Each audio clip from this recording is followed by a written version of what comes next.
Oh yeah, pipe smokers, happy Tuesday. Gotta love the dog in the background there. So yeah, so it's Tuesday, July 15th, 2025. And yeah, so let's have a smoke together. Uh, I've got some interesting stories for you that have happened here in the past couple, 2, 3 days. So yeah, so grab your favorite pipe, grab your favorite blend, grab your favorite beverage, and let's set something on fire. Yeah. And hopefully that dog shuts up. Tell you what, if that dog doesn't shut up, that dog's gonna get a nice ribeye steak with like a special marinade that'll shut it up. The dog is not gonna shut up. It's annoying. I hate people that tie their dogs up outside and just let them bark. Oh yeah, so we have a nice Pabst Blue Ribbon here. Nice and cold, yeah. Well, you're going to find these stories interesting I'm going to share with you. So, cheers.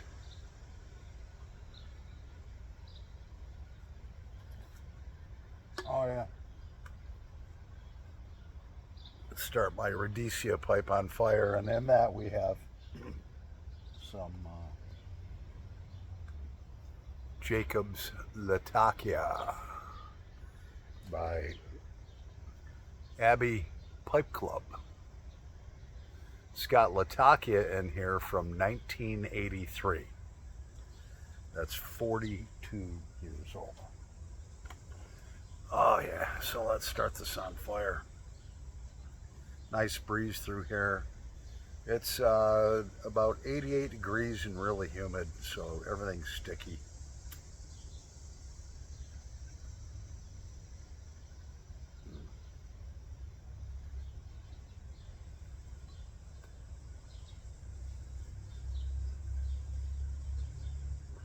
By the way, that dog barking,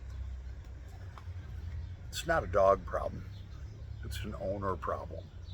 You don't tie your dog up in the backyard for hours on end and let it bark. That's the owner's problem, you know. But anyways, I don't know whether the dog went back in. It's not the next door neighbor, it's the one after that.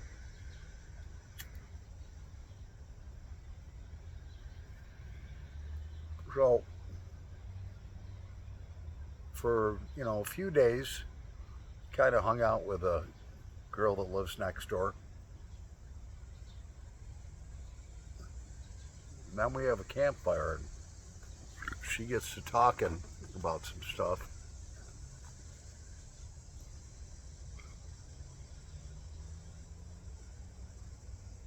She was almost bragging that she had 7 abortions. I says, it sounds like you use abortion for birth control. Why don't you just go on the pill?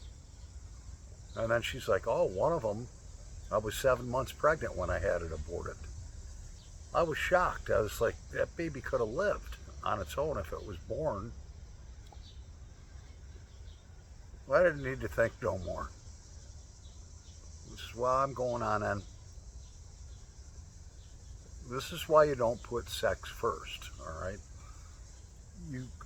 You get to know people, and this person's a horrible person.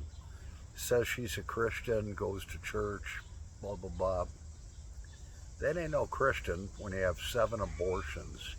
You're proud of it. And you're proud of the fact that you had one aborted at 7 months old. To me, that's absolutely horrifying, and it's murder. I texted her the very next morning. I'm only interested in being neighbors. Nothing else. She said, okay. So, day before yesterday, This girl that lives, maybe 20 minutes from here. Real nice looking girl. Pops up as a friend suggestion. So a friend suggested her, friend requested her. Instantly, she was all over it.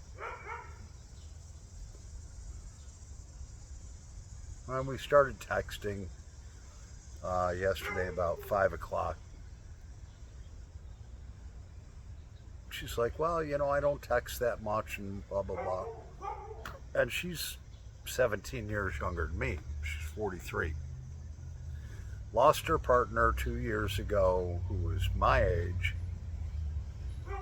that needed a heart transplant, didn't get one in time, and he passed away 2 years ago. And she's like, I'm ready to start looking for a committed relationship. So I says, well, you don't want to text, and I'm looking for that too. Why don't you just call me and we'll talk. We had a 2.5 hour conversation. And it was good. I opened the closet all the way up. I says, here's the good, the bad, and the ugly.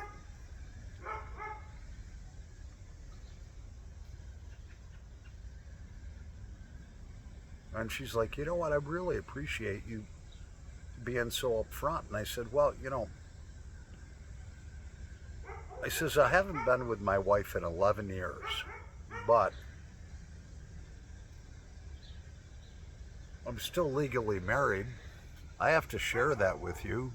I don't want that to be a surprise, like 6 months down the road, if we decide to meet or whatever, and things come along. You might have a huge problem with that. Most women don't. I could have a divorce in 30 days. We haven't been together in 11 and a half years. She didn't have a problem with that. I told her I smoked, told her I liked my beer.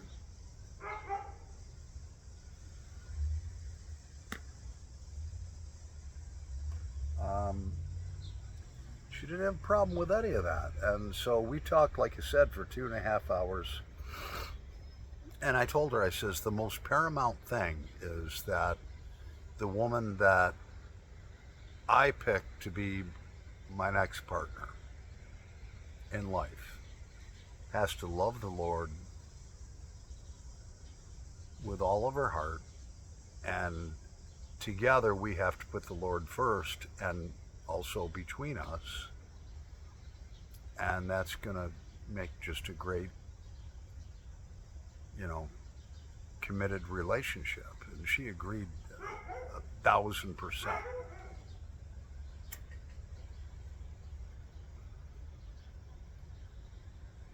So to finalize the conversation, because it was getting late, she's like, look, I like to take walks and stuff like that. And I says, okay. Why don't we go to Charlotte, next to Lake Ontario? If you're hungry, we'll go out for a nice dinner. We can have a great dinner. We can walk down the pier. We can walk down the boardwalk that runs in between, on the outside of the beach. You have the boardwalk, then there's the beach, and then there's the lake. So it's like real close. It's a wooden boardwalk. She's like, I'd love that. I would absolutely love that. This morning I wake up, my Facebook is decorated with hearts and thumbs up, all of these posts that I did that she loved. And I was like, hey, we're still going to be on for tonight. And she's like, oh, yeah. It makes no sense for you to come all the way to Hilton to pick me up just to drive back to near where you live. I'll come and I'll pick you up and then we'll go. And I was like, great. So, I texted her that this morning. Are we still on? You still interested? Oh, yeah. I can't wait to meet you. I'm on my way home at a little after 4 o'clock. I got out at 4. It was like 10 after 4. I'm almost home. I get a text and I just happened to glance at it. It was from her, and it didn't look like good news. It said, "I'm sorry." I just was like, all right, I'll read this when I get home. So basically, it said, look, I'm sorry. I thought about it, and after thinking about it for a little bit, I'm not interested in meeting you. I hope we can just move on. And I texted her back. I says, I can't, I can't tell you I'm not disappointed.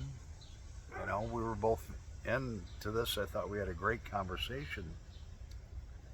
But I said, it's okay. Yeah, we can just move on, you know. And I said, but, I'd like you to share with me what your thought process was. Was it something that I said? Was it something I did? I mean, please share that with me. So when I go to meet the next girl, I won't make the same mistake. Now, I just want to clarify that. I didn't do anything wrong. I was honest with her about a lot of personal things in my life, good, bad, and ugly.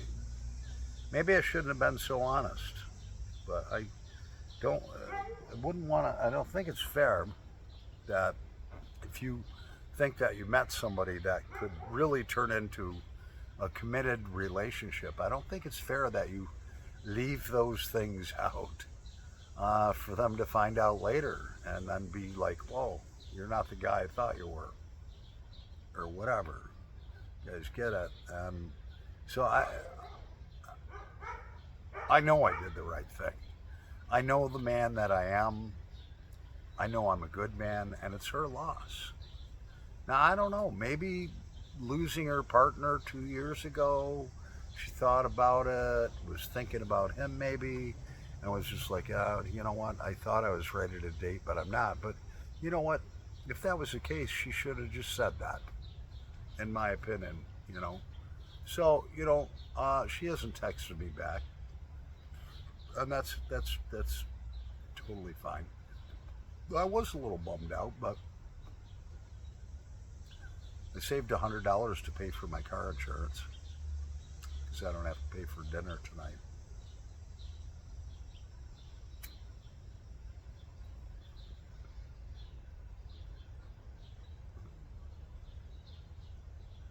So those are some of the things that have gone on. It's just like, a guy after a while is just like, a good guy. I told her, I says, look, I'm not interested in jumping in bed with you or any of that stuff. That's not going to happen.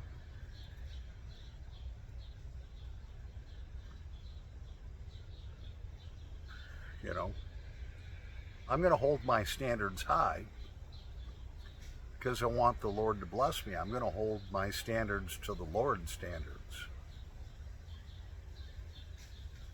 And I'm not going to settle for anything less. Girl doesn't have to be a perfect looking Barbie doll with a smoking hot body. No, she's got to take care of herself, be clean, love the Lord, be attractive, have a good personality, hate drama and arguing. I'm a pretty easy guy to please. Doesn't have to be a skinny Barbie doll.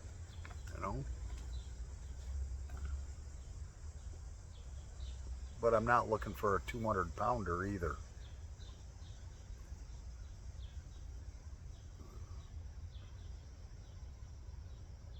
So that's what's been going on the last couple days. Yeah.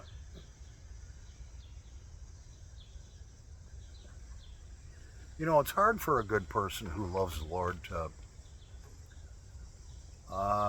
really find somebody. I guess you just have to rely on the Lord to just present that person to you or present you to each other, and things will just click.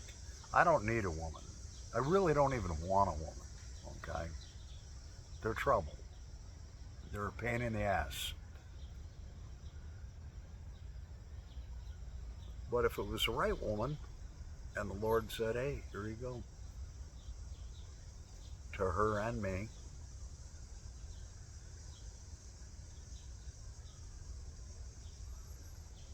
I'd share my life with a good woman. She has to have those qualities, so.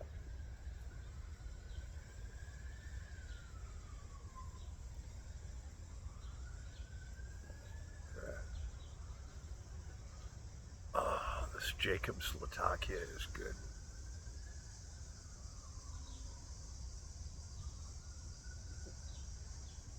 I don't care. The cat loves me.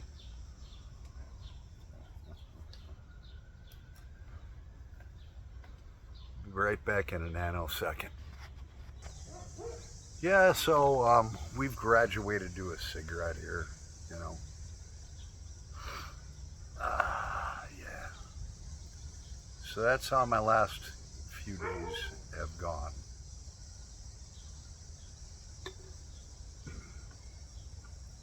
I think that dog needs about 2 pounds of hamburger marinated in antifreeze. No, I'd never do that.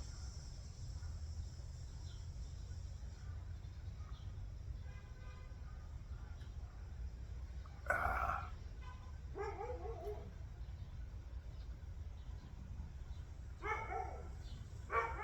Oh, shut the fuck up, dog.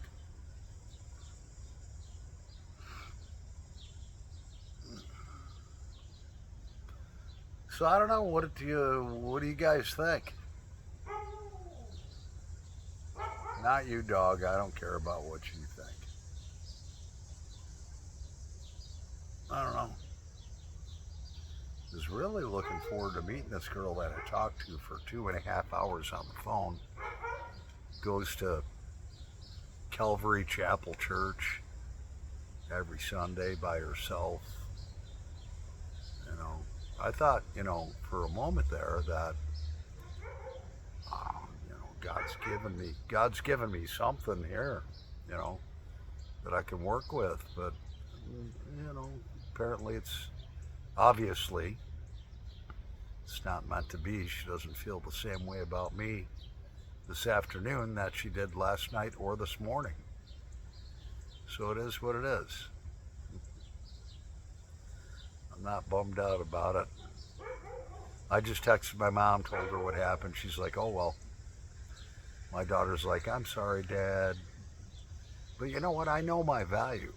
I know my value. I have a good value. It's not that I own a house and a decent car. I've got a good heart. I'd make somebody a good Christian woman a good partner. I know that, about myself.